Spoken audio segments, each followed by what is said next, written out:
छोरा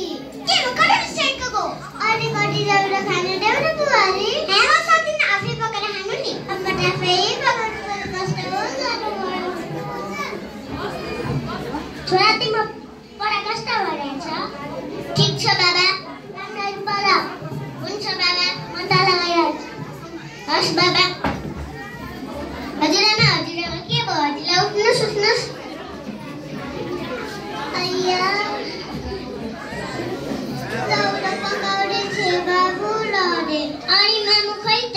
खै तेरा मम्मी फेरि हो कि तेरो उतार बस्ला? चिन्ता गरिनु आमा, म भन्छु। उसको बुढेसकालको सादा हिँड्नुहोस् जाउँ।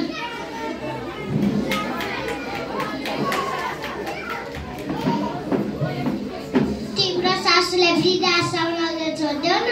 हुन्छ। हामी टिकटक बनाऊँ न।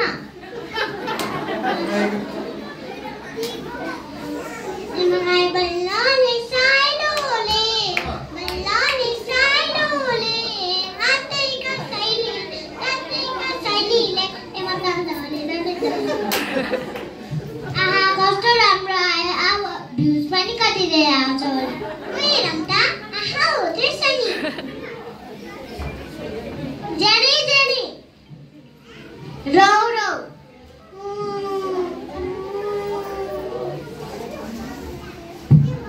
जेनी के बकिन रुको? आमा ज्वरो पकाएर खानेको फ्यानी म।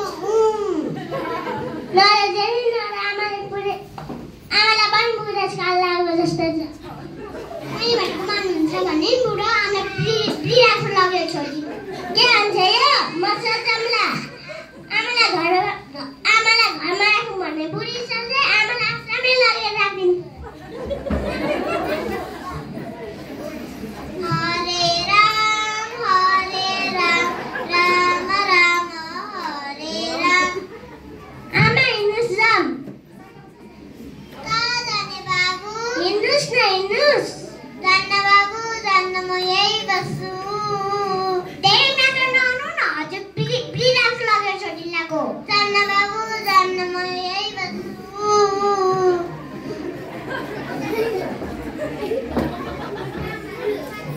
हामी जस्तै एउटा साथी आइपुग्नु भयो रहेछ, त्यही भने। नरुनुहोस्, हामी छौँ नि। मेरो छोरा अमेरिकामा छ, मलाई यही छोडेर गयो। मेरो पनि हेर्नु, मेरो छोरा सबै विदेशमा छ, मलाई पनि यही छोडेर गयो। नरुनुहोस्, हामी छौँ नि।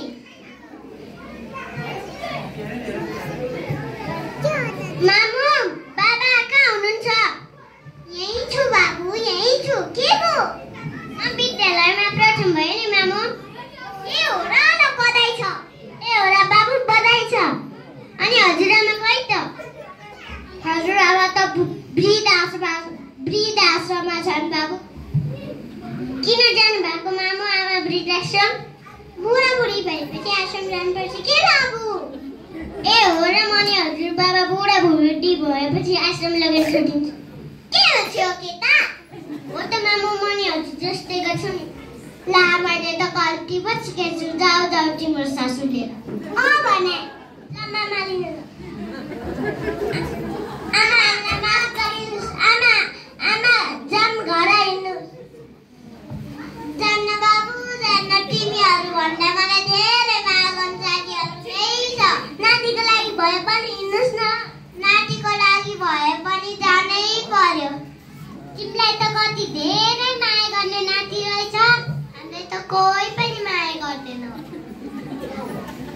ल साथीहरू, म जान्छु है।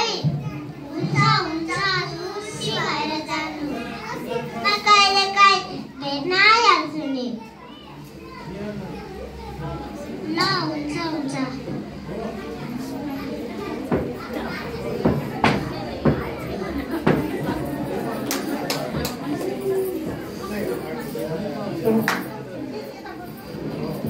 हजुरआमा आउनुभयो। आए बाबु आए, तिम्रै माया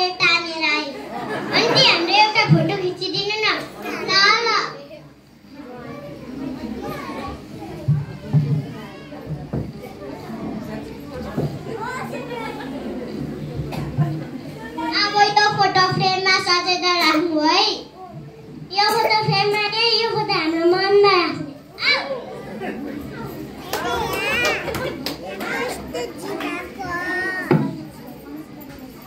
यस नाटकको उद्देश्य आफ्नो घरमा भएका आमा-बाबाहरूलाई सम्मान गरौँ र बच्चाहरूलाई पनि राम्रो संस्कार दिउँ। धन्यवाद।